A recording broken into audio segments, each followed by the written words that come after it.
Copy. I I was saying that this is LeBron James' best team that he's ever had in his whole career. These guys might think otherwise. Face got his head turned. And so with that being said, since you got your head turned, we're gonna start with you, Face. Talk to me now. Ray,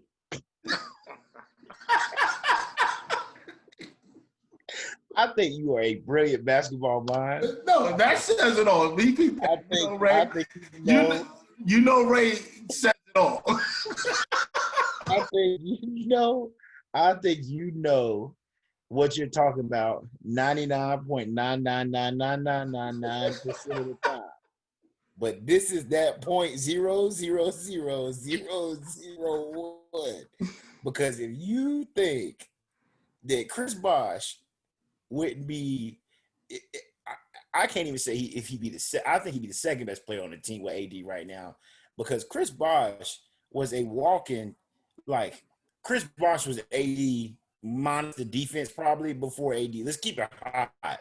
Let's keep it all the way hot. Let's not go crazy because he's playing. So let's not act like Chris Bosh didn't play on a mediocre team, getting them to the playoffs, averaging astronomical ignorant numbers in a very much in a less paced offensive game. Like when he was getting 27 and 12, the score was in the 80s, 85, 90 points a game. It wasn't in 130 to 119. Like that wasn't what was happening. So, and I'm not taking away from AD scoring 30 points, but Chris Bosh's 30 was a lot different. It was way different. It was a different type of 30. Inside and out.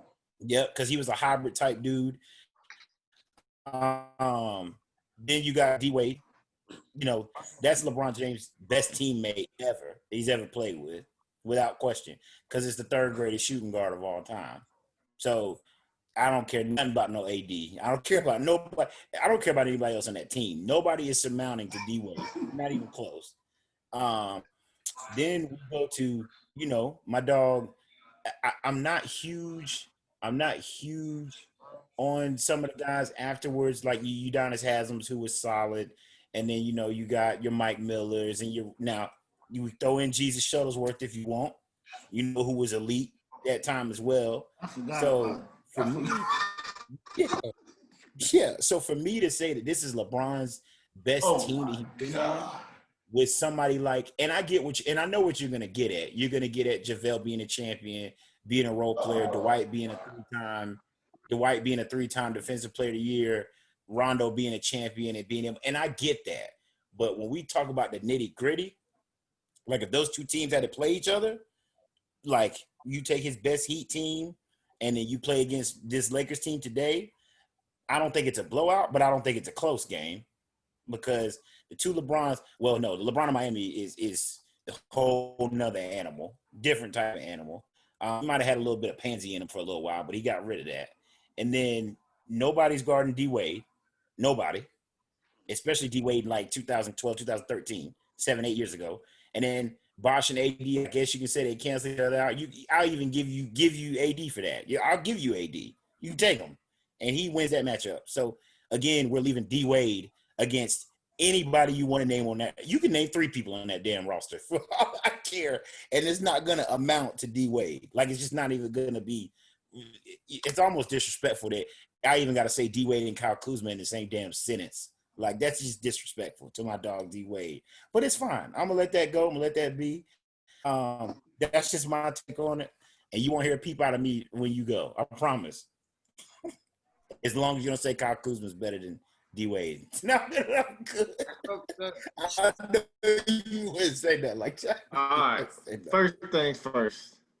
2013 was probably LeBron's best team, Miami Heat. We agree on that. Face, I love Chris Bosh, but you're not about to say he's better than AD. That's not true. That's just not true. On both sides of the ball, no. But I'll even give that 2016 Cavs team an edge over this Lakers team. Because at the end of the day, you have legitimate second and third options. LeBron has a second option now, but does he have a third legitimate option right now? Like I said, it goes to Kyle Kuzma, Kyle Kuzma's not it. And Ray, I'm not gonna lie, when you make this statement, it's kind of been around the time where, you know, Danny Green's had a great week of basketball. But if we look at the grand scheme of what Danny Green has done this regular season and in the bubble, and I'm a Carolina guy, he has not been good. He has not been good. Granted, Rondo's back. Rondo's got to show me. I get it. He's playoff Rondo. I get all that. He's got to show me.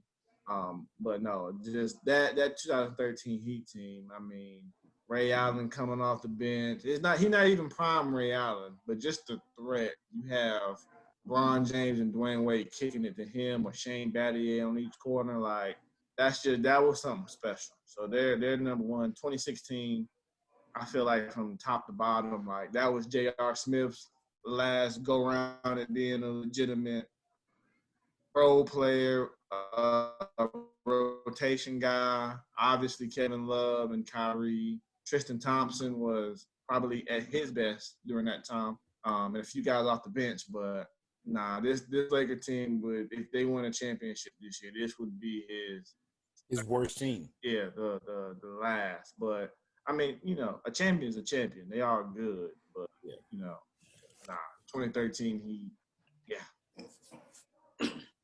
Are you sure? It's on me. As far as the Miami team, we could have filled in on that team and got a chip. Man, like, what up? That's all I'm gonna say. We could have 3 players at that time in their prime. We could have filled in on that team and got a chip. That's all I'm gonna say, man. That's That was funny.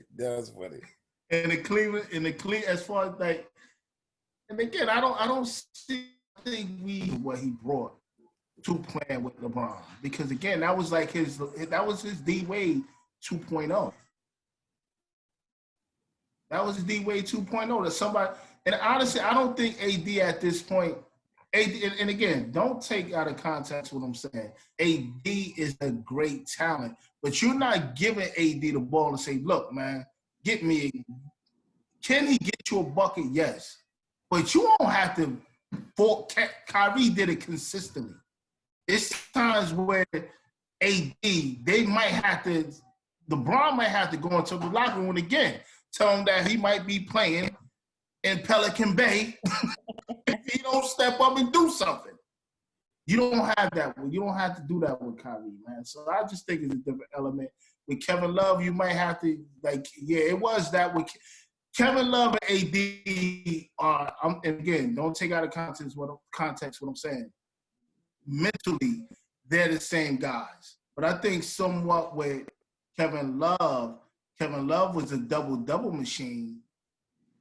And he just didn't know where to fit in because he was used to playing one way. But then when he went to Cleveland with LeBron, they made him a stretch four.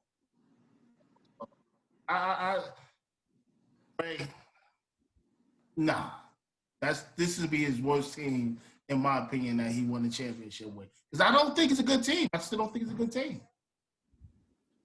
Not a good team, but Okay. And when I say I don't think they're a good team, I'm not saying they're terrible. Trust me, I know what you mean by that. Trust me, I'm not definitely taking that comment to context. But Faise hit.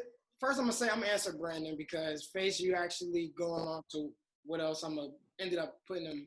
Why I feel like this is the best team. But Brandon, you said I ended up saying this statement though. Right now, you said around a week when Danny Green was playing good. This is episode 32 that will be posted. You can go back to episode 19 before the season started. I said the same thing before the season started. I feel like this is LeBron James' best team he's ever played off. So I just wanted to let you know that I'm not saying that just because Danny Green is hitting a couple threes in this series. I said that a long time ago before the season even started when I gave my predictions on who would be number one in the West and number one in the East. Now, to you, Sherm, you kind of hit along to what I was about to say. I said best all-around team. Now, when I think of a great basketball team, of course, every team is going to have their stars. But like how you said, Faise, in our production meeting, according to Sherm, it all comes down to your role players. And that's why I feel like the Laker team has better role players than any of those teams that LeBron James has ever played on. Honestly, I feel like you have veteran guys that you can rely on. Like this is the first time LeBron has not had to play so many minutes ever in his career in the playoffs. LeBron has always had to be on the floor. He don't have to do that with the Lakers. They get to sit him down. What role player does the Lakers have better than Ray Allen? Other than Ray Allen, I like No, not other. Who's better than Ray Allen? I like Rondo. I think they cancel out. Hold on, wait. I'm not gonna say better. What they both bring to the team, I'll just cancel them out, and that's fine because I knew you were going to say that team with 2013 was LeBron's best team with Ray Allen. But other than LeBron, Chris Bosh, Dwayne Wade, and Ray Allen, other than that, I like because we could not cancel because of course Dwayne Wade will have an edge over anybody we'll match him up with. But I can put 2 people on this Lakers roster or 3 people that can match up with just what Dwayne Wade does. Like I like Dwight Howard, I like Danny Green, I like KCP. Of course, Dwayne. I'm not gonna say Kyle Kuzma or anybody is better than Dwayne Wade. I'm not gonna say that. Sure. But I do agree with you, Brandon. I do have Anthony Davis better than Chris Bosh. I do. Chris Bosh was good there because Chris Bosh. I'm not shaking my head. Yeah, you can shake your head on that, but I'm like I said. No, I'm not. Oh, I can throw 2 people on this Lakers roster that can whatever they bring to the team that does the same thing Dwayne Wade does. Like honestly, I like Caruso, I like JaVale. Before Avery Bradley, I'm speaking on before, you know what I'm saying? Because I told you before the season started. But now we're gonna talk about people that's in the bubble. But if I want to have Avery Bradley, like I said, if I were to tell you that a couple years ago that these players was on the same team with LeBron James, like you got all these great basketball minds, IQ, veterans. Dwight Howard at one point was the best center in the league. Okay, I know he's not doing I know that he's not doing what he did in Orlando, but you're still not taking. He's in Atlanta too long. Fine, but I know he did his thing in Charlotte too. But that's a whole other conversation. Sure. I want to touch on when you put great basketball players, and when you put great basketball players together with whoever's the top in the league, like I feel like it's a great team. And if they play each other, this Laker team will beat that Heat team because the Heat don't have no center. They don't have no what? Center. What is Chris Bosh doing? What is Chris Bosh doing? Chris Bosh is the power forward for that team. Technically, Anthony Davis is the power forward. Technically, that's what we're going off. No, because when they played up against Dallas, Joel Anthony and them could not do nothing with Dirk Nowitzki. That's 2011, Ray. We're talking about 2013. I just want to know, are we taking the Shaq JaVale and putting him back at that time before to go to state? Like, what are we talking about? Like, you said that LeBron don't have to spend as much time, play as many minutes. Are we forgetting about the Portland series? He's not going to score 15. No, what I'm saying, he's not going to score 15. He could do that against the team, against Houston, but he's not 15. He didn't do that against Houston until like the 3rd or 4th game. So until they quit. So they quit. Let me this, Ray. Is Danny Green better than Shane Battier? Danny Green does way more for the Lakers than Shane Battier. You better go back and watch Shane Battier. Is what you better do. You better go back and watch him. I'm serious. And Shane Battier only probably averaged throughout the season no more than 5 points. Yeah, during the season, but during the finals he averaged like 11. We didn't. Hold on. The finals is coming. The finals is coming. So yeah, I'm good with them in the finals. I'm good with Danny Green out there. You think Danny Green gonna light it up eventually? He ain't gonna light it up. And to be clear, Ray, I know what you said. Episode 19. Hell, it could have been episode number 1. Danny Green just ain't it anymore, brother. I'm sorry. I just want to be clear on that. I love Danny. I like Caruso. If you want to say Caruso and Mario Chalmers cancels out, that's fine with me. No, Ray, you can't do that because now you're taking away. I'm saying if any of you guys want to do that, that's but fine. Look though, you're not giving Caruso the same energy you gave Kemba. Caruso ain't never been there. Mario Chalmers is a champion. Remember? Hey, listen. He didn't had it. You're not giving him the same energy. That's the reason why. Fellas, You're absolutely right. The reason why I'm already giving Caruso that because I'm expecting the Lakers to win the championship because this is LeBron's. I'm cool with that, but don't Caruso got to get out there and perform? Don't he got to get out there and perform? He's playing his role, and he's playing his role very great. Fellas, let me be honest. Every game he is playing his role great, and you know it. Blocking, all the little things. You cannot sit and say, yeah. I'm not knocking that. Let me be honest, fellas. And again, I said this before because a lot of times during the NBA season, I'm pretty sure we all in the same boat. I'm either in the gym or I'm playing games, so I don't get a chance. And honestly, up here, all I get to see is the stinking Knicks. That's all I get to see is the stinking Knicks, right? So I'm gonna be honest with you. I didn't even know who the hell Caruso was till the bubble. That's crazy. Crazy. I'm being honest with you. I'm being honest. I didn't even know who the hell this guy was. Well, I'm not saying just because I didn't know who he was, he's not effective. I'm just saying I've never heard of this guy. Maybe it's because of my location. It could be true. Kopy.